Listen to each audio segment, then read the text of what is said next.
Hey, welcome back to another episode of the She's Making an Impact podcast. I'm your host, Rachel Ngom. Today we are doing some on-air coaching. This is like one of my favorite things to do, where I get to work super closely with one of our students in our program, Activate, and dive into their business, give them some really personalized one-on-one support and feedback, and you get the benefit of listening in on our conversation and how I would coach them.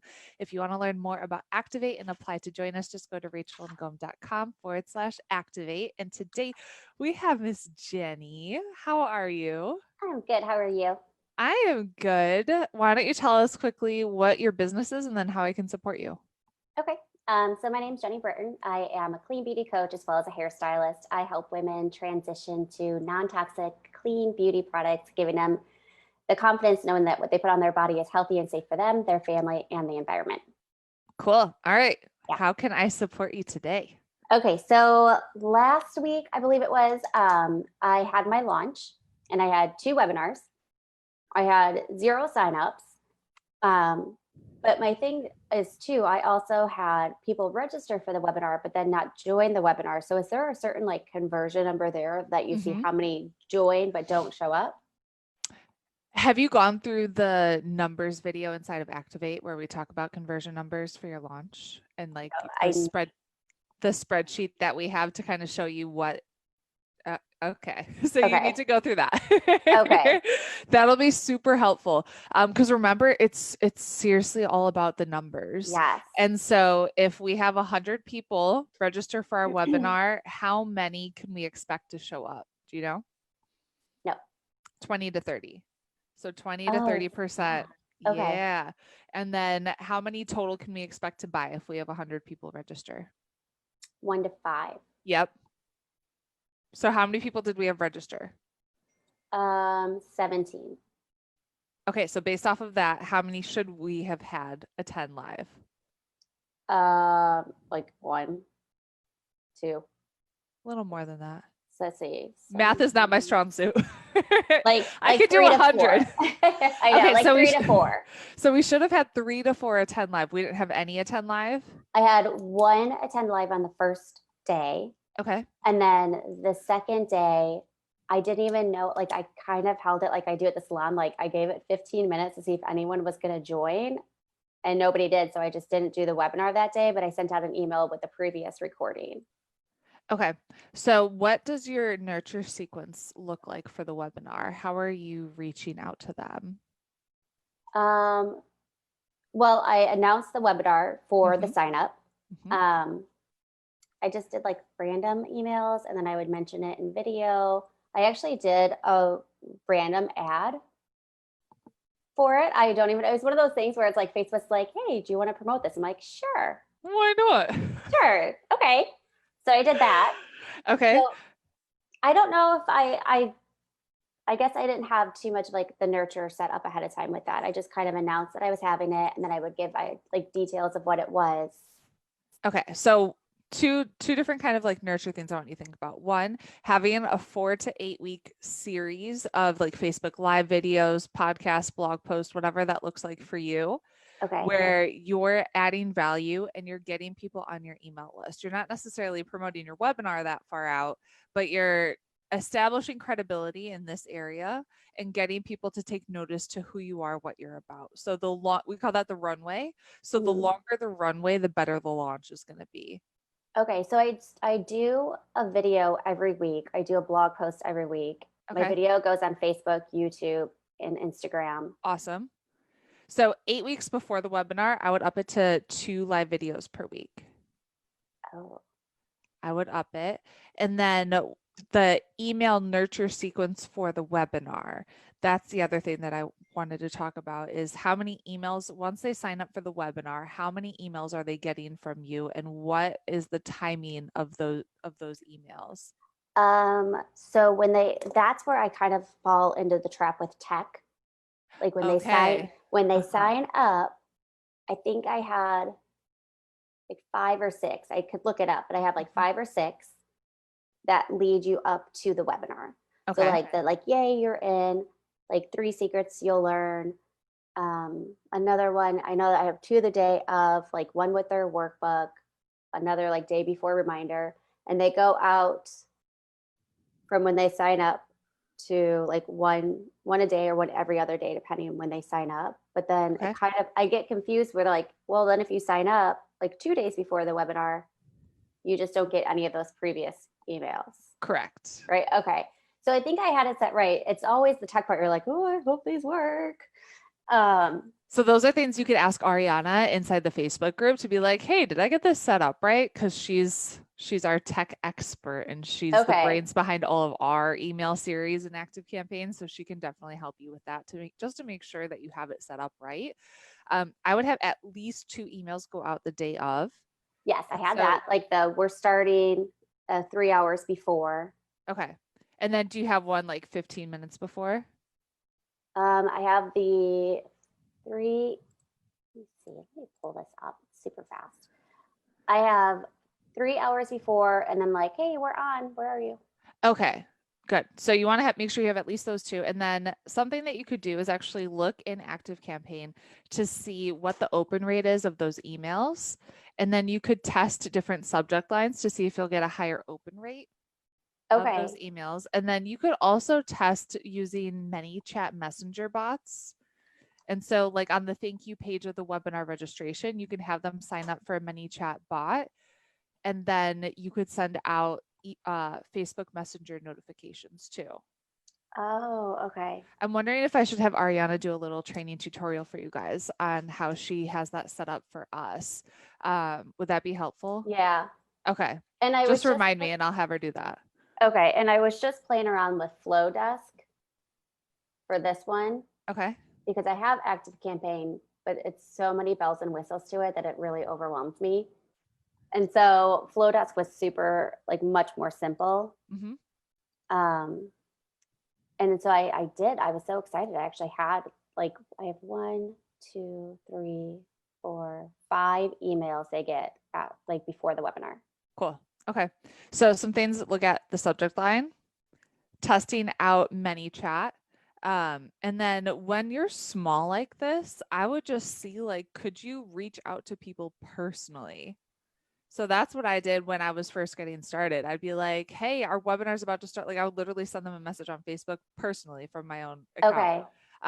That's like one of the benefits of being small is you can have those more personalized touch points of sending someone like a voice message or a video message on Facebook or Instagram or something and be like, hey, I saw you signed up for my class. I'm so excited to teach you about this. Why are you interested in learning more? And just keep it as personal as you can. Like that's a huge benefit of being small. I was going to try to do that this time around of sending them each, like email them a video, like can't wait to see you there and stuff. And then I just ran out of time. This was the week that I had lost my social media girl and I was having editing issues with my regular videos. And so my days turned into 2 days just to edit one video because the video failed.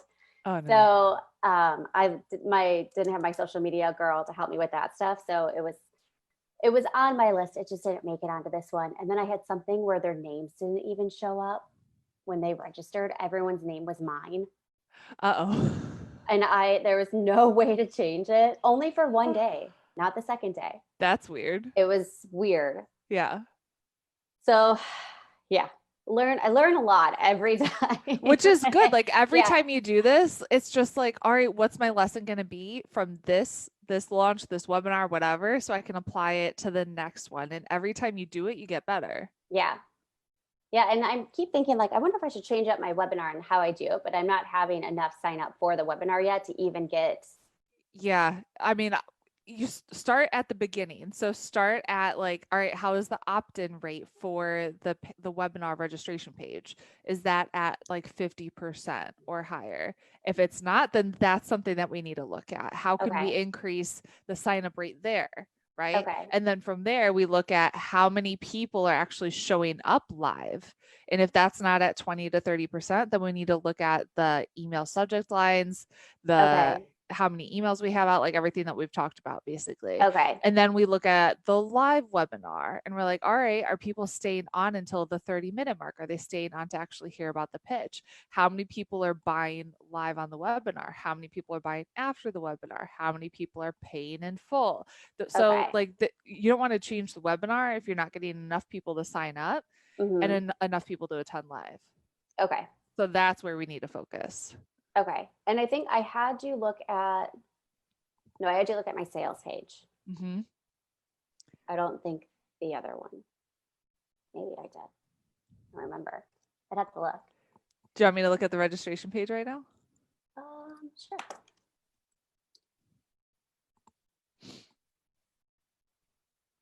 Yeah, and I pulled up my ad numbers. I just did like a bid strategy, I guess. It was $5 a day. Mm-hmm. I had 56 clicks, 4,300 reach, 9,600 impressions, so 80 cents per click for 9 days. Okay. So with Facebook ads, we always look at what the cost is per lead. So you want to look at the conversion. So would that be the 80 cents per click? No. We want to look at how many people actually opted in. Oh, I don't think. Maybe I didn't. I probably didn't have the setup that's right. a little more, that's a little bit more technical, and you need to have a Facebook pixel on the opt-in page. I didn't have that. Okay. And the thank you page. And that way it tells Facebook, okay, they saw the opt-in page and they saw the thank you page. So they did in fact register. So that is a lead. And so we're looking at what that cost is per lead, not necessarily per click. Okay. And Dawn has training on that too, that she's done. I know. I think I've tried to look and I was like, oh, this is over my head. Yeah, I wouldn't even go there yet. No, that's why I did this, because I was like, oh, $5 a day. Let's see what and I got people to sign up for my freebie. So that was great. Mm-hmm.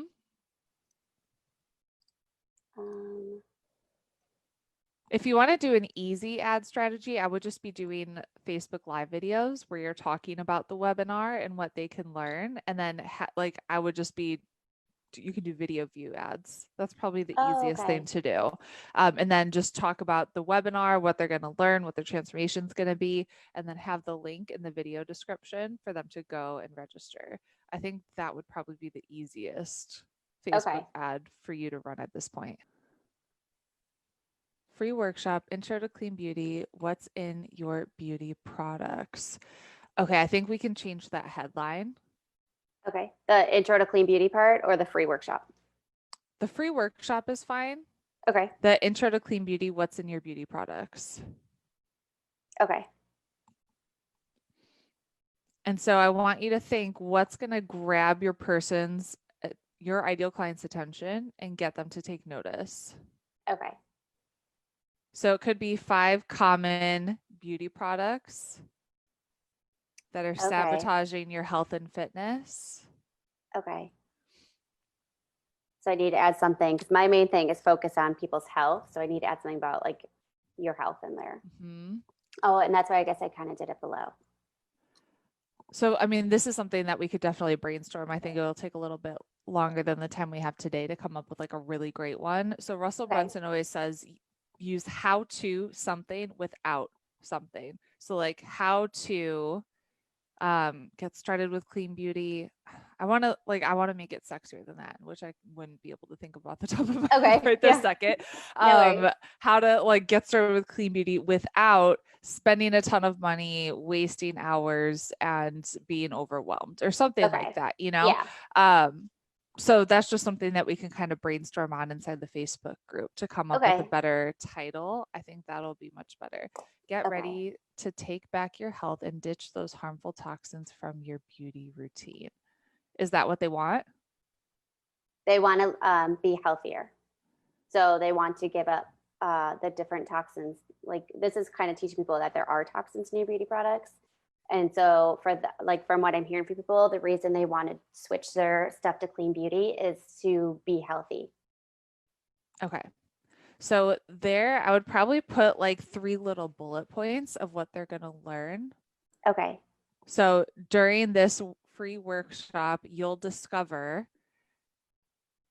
and then it's like the 3 common ingredients that are in the beauty products you're probably using that are sabotaging your health. And I think I might have, oh, the secret's down here. There we go. Okay.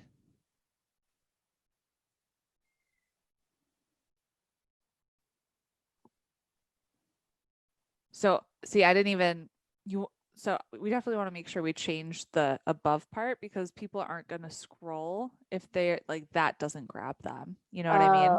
Okay. Okay, so I'll work on this. I'll add this. And you could even test. So a bunch of marketing is literally just testing, right? And so you could even test a version where they don't scroll and you figure out how we can put the title at the very top. And then in this workshop, you'll learn the 3 secrets and bullet points and then the button, and they don't even have to scroll. Okay. So that's something too that we could test. And what about like even just having a video? Yep, you could test that too. Okay. I couldn't tell you like that'll perform amazingly because you got to test it. I don't know what's going to work in your industry with your people. Rachel, that's what I'm on here for. Just tell me the exacts. I know. I wish I could. That's marketing for you. You just got to test. I do love the button color. That really stands out. Okay. That's a great picture of you too. Thank you. Okay, so I'll work on this because even like my freebie, so I know my stuff needs to, like, the conversions aren't at all where they need to be. Mm-hmm. So my big focus right now is really trying to build my email list. So it's 21%, which I mean, it's not terrible, but I think we can make it better. Yeah, you're converting at about 20%. And I think too, do you, like, when you have a new one, do you reset these? So you can see like, oh, this time around, this is what it converted at. Why don't you just duplicate it? Oh, that's a good idea. And then you could see like the exact change that you made and really dive in deeper. Okay. Yeah. Because otherwise I keep leaving it. And then I was like, oh, I didn't know if that was from this time or the last one. Yeah. Okay. Yeah. And I need to amp this up too. So maybe I'll put those in the group and see, so we can look over those. Yep. And Dawn is leading our next call. She's going to do a copy audit and review. Okay. So I would like be prepared with what you want her to look at. Okay. And then, so my next question is, we were talking a lot about like looking at your competition and like seeing what they're saying and different things like that. I'm having a hard time with that. There's a lot of clean beauty advocates out there. Mm-hmm. Nobody that I have seen is offering any kind of program. They might be doing like a very low end one-on-one, or a dabble of a few are doing, like maybe 2 are doing like memberships. Otherwise, everything else is, I think, like they are with a brand, mm-hmm. and that's what they do, or they just get like influencer, like affiliates from brands. Mm-hmm. But I'm not seeing anybody, and I can't find any ads that anyone runs, even like some of the really big people, unless it's a product. So it's only the brands that I can find. So I keep wondering, like, all right, am I swimming in, like how Russell says, like a red sea or like a blue sea? Like, is this something, or is this the gap that I found? Like, is this the missing piece? Because everything I do too, some of them, that's their freebie. Like, let me show you how to convert, how to switch all your stuff in 3 days. And you're like, that's my whole program. No, your program is a heck of a lot more. But it's helping people switch over all their beauty products. Like, some people are like, just tell me what to use. And you're like, all right, I can tell you what product to buy, but it's not going to put you anywhere ahead. So when you go out tomorrow, you're not going to know what ingredients. Like, my thing is, I really want to educate people. So clean beauty is like the narrow niche. If you expand out a little bit, what is there? If I expand out a little beyond just clean beauty, would be just like wellness in general, like health, wellness, and beauty, you think? But then I also have the hair thing. So then I was like, well, do I also just dabble throwing hair stuff in there? Because I still have my hair business, but no. Keep them separate. Wellness is too broad. Yep. Right. I'm trying to think of who do you know that does like toxin, like getting rid of toxins in general, not necessarily beauty products, but just like detoxing your whole body, nutrition, that. Chris Carr. Okay. She's probably one. Do you know her? Yep. She's Oh yeah. okay. She's probably one, like a lot of the whole food plant, like whole food diets. Mm-hmm. Those are ones that are reducing. And that's why I even was like, oh my gosh, I would love to go to like the integrative coaching where you learn like health coaching, look at food. But I was like, but that's not where I'm at yet. I don't want to add that to my You don't plate. need to, but you could always partner up with someone and activate that does something similar. Yeah, and I've tried to do swaps. Mm-hmm. I haven't had much come back my way from those. No, but I mean, like you could either create a program with them or they're doing Okay. like you're leading the like the detoxing part, but maybe they come in and they teach the nutrition part. Mm-hmm. 'Cause So we have, initially, at one point, I thought about like a membership in the sense of like you get your beauty, you get your food, you get your fitness, and it's like Mhm. this whole health and wellness beauty regime. But that's on like a membership, which I know We're you not said it's there not quite there yet. Yeah. yet. So that's why. So that's why to me, like I think like this course that I'm offering is not going to be like a high end like one be all, but this is Mhm. like your first step, and then eventually I'd like to lead it into the membership. So like this is your Okay. first thing. Like take this, clean this up, and then let's lead into like you do want to still continue to be healthy because I think food is huge, but also that's where what you put on your body is just as important what you put in. Yep. So the two really marry each other, but I'm finding like it's almost like I think I'm trying to educate people like you don't even know what's in your products. So it's almost trying to convince them. And Yep. I'm at that like that phase where you're So like, ooh, if you zoom out a little bit and we focus on wellness toxicity, um, oh, a book came to mind, Raincatcher. okay.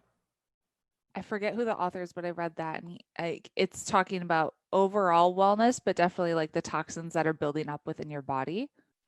And they do talk about beauty and like all of that as a part of it. Okay. Um, I would look at like have Chris Carr be a leading example and then Mhm. see just go down the rabbit hole of when I look up Chris Carr on Amazon, who else shows up as like suggested authors. Okay. Yeah, because I found like some beauty people do books. Mm-hmm. But then again, everything that's like my course was in their book. And I was like, ah, snap.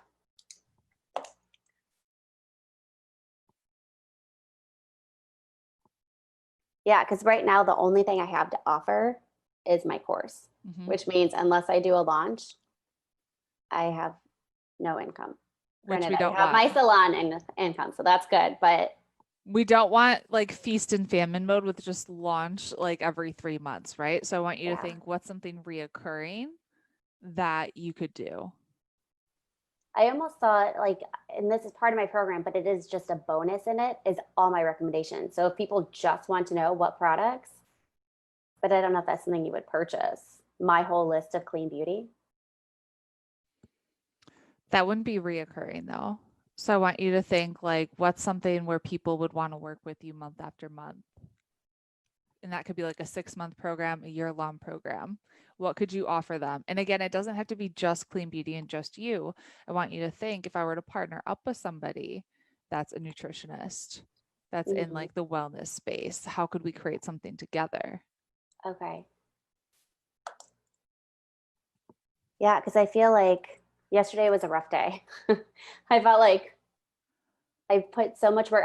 I've come so far, and I You've have gotten so so much. far. Like, look Yes, back at how far you've come. It's insane. yeah. So I've come so far, but then sometimes you just have that feeling where like, oh my, I've worked so much and I put so much into it, and I still don't have anything. Which my realistic side is like, Jenny, it's patience and it's numbers and it takes time. It's not overnight like you see some people say, but it's still sometimes hard to keep the motivation going. For sure. So, what can you remind yourself when you're having those hard days? That's where my realistic side says like, well, actually it was yesterday. It said, suck it up, buttercup. Like, sometimes like you just gotta push through and also give yourself grace. You have to, like, there's so much learning involved for you starting a business from scratch, Yeah. and especially since you redid your entire niche and like you're figuring all of that out. When I started my first business, it was a struggle bus for a long Yes. time to understand online marketing, to figure out my voice. And like you Mm-hmm. still figure out your voice, like the more you're putting yourself out there, right? And Yeah. that's why I'm always saying, like, create more content, do more Facebook Lives, because the more of that you do, the faster you're going to grow your influence and the easier it's going to be for you to find your voice. Okay. So I always do my video based off what my blog is. Like You my could break your video goes, blog down. So if your blog is 3 tips or 3 steps or yeah. whatever, so that could be 3 different videos. Okay. Mhm. Yeah, that's what my one is today, like 3 tips to stay healthy back to school. Yeah. Um, okay. And then maybe just do it as a one video for my YouTube channel. And Mhm. that's where I think sometimes too, like I'm not giving up YouTube. I still have my Facebook. I still have Instagram. I still do Pinterest, my email marketing. So are you doing too much right now and you need to like get rid of one or two or three so you can dive in and become an expert on one? Yeah, probably because I am doing it all myself. Ooh, that's like And a recipe for burnout. Like, oh my yeah, goodness. yeah. But I think partly too is like I had somebody that was managing it. So then you're like, oh no, it's built up and I don't want to give It's it up okay to, yet. no, it's okay to take a step back. Okay. Like if you stop doing, I think YouTube is your thing, but if you stop doing like Facebook Lives for a month, 2 months, 3 months, Yeah. it's okay. Like, I stopped doing the live video and I just record it to be able to use it on the different platforms. So like YouTube's easy to me in the sense that I'm already going to repurpose the video on yeah. Facebook and in my Mhm. blog. So Yeah. YouTube is just and Pinterest, I've figured out how to like streamline that. Mhm. And I think I really just use Facebook and Instagram interchangeable, like the same thing posted on each, which I don't know if it's the proper way, but it's what I do. I would literally be focused on YouTube, your blog, and Pinterest and have that be like, all right, I'm diving in. Okay. Yeah. I thought about hiring somebody, but you're like, at this point, until I get something coming in, I can't keep putting out, For sure. especially when my goal is to pay off debt. What else do you need? Um, so I think I need to, so my main focus right now. So if you said like so not do Facebook or Instagram? If it's just you and you're already feeling overwhelmed, I wouldn't. I would only do Facebook if you're planning on running ads to those live videos. And even then, it doesn't need to be live, it could be a recording. Yeah. So maybe I'll just cut back instead of like completely ditching it, just cut back how many days I put into it. Yeah. Okay. Um, so what should my main focus be right now? Like I feel like I do my weekly blogging, I do my weekly emailing, I do my videos, I do 10 to 15 podcast pitch a week. Awesome. I try to see if I can do any Facebook Live swaps. The hard thing is I'm not noticing any much growth on my email list. So we could take a look also at your blog to see what keywords you're using on Pinterest. Are you doing SEO for your blog posts? Yes. So I search when I'm going to do my blog, I figure out my keywords Good. and then I'll either run them on Uber Suggest or I'll even do like a Google, like you show on Pinterest where you keep adding and I'll see if that shows up on the drop down. Yeah. And then I figure out my Pinterest keywords too. What are some keywords that you're actually trying to rank for? Like I'll do like clean beauty for kids, clean beauty or non-toxic skincare. Let me see. I have them all written up on Grammarly. Out of time, but I just want to Okay. see if anything shows up. Clean beauty for kids.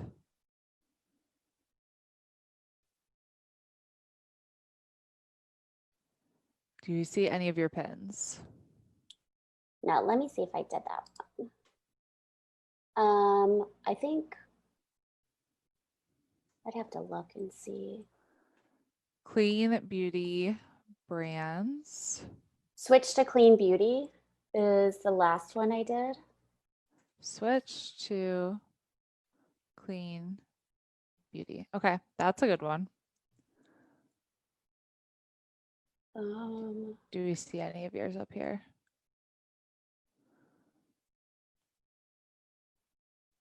No.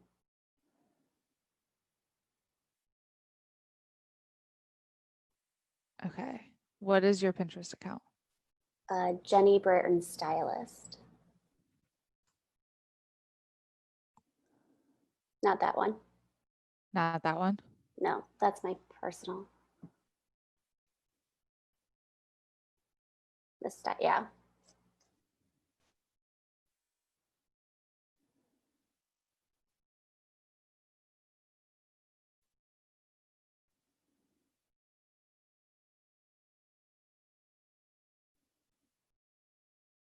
Oh, you're doing videos too. Good. That was Yeah. something I was going to suggest. I accidentally was downloading and forgot to change them from MP4s. And so some of them are just a still image, but it's still a video and it ranks higher without being an actual video. So something I would definitely work on is your headlines on these pins. Okay. And so testing them in the Advanced Marketing Institute. So 10 lessons I learned with clean beauty. I think my question is like, so what? So like 10 crucial lessons I learned about toxins in my beauty products. Okay. So maybe not necessarily clean beauty, but more focused on the toxins. Okay. So I would look here. Let's see. What would someone be searching for? Toxin detox cleanse, toxin free living. Ooh. Toxin free makeup. So that's just some more different keywords that you can test out. Okay. Because I don't know, me personally, if I would be searching clean beauty. No. Mm-mm. And I'm like interested in all of this. Okay. So I might be searching toxin free makeup. Okay. Yeah. And I forget toxin free. I kept doing non-toxic, like that too. But I didn't do toxin free. Yep. So these are just a few for you to test out and try.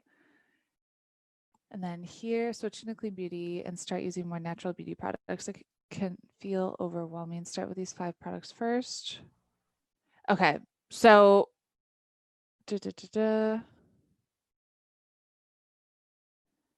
I would work a little bit more on the pin description too.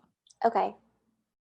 Just to make it like more juicy. So when we think about copywriting, it's kind of like you want them to be curious. And so when you're writing that pin description, you're writing that headline, you want them to think like, what are those 5 products that I need? Okay. Or what are those ingredients that I need to make sure I avoid? And so write down like curiosity. Okay.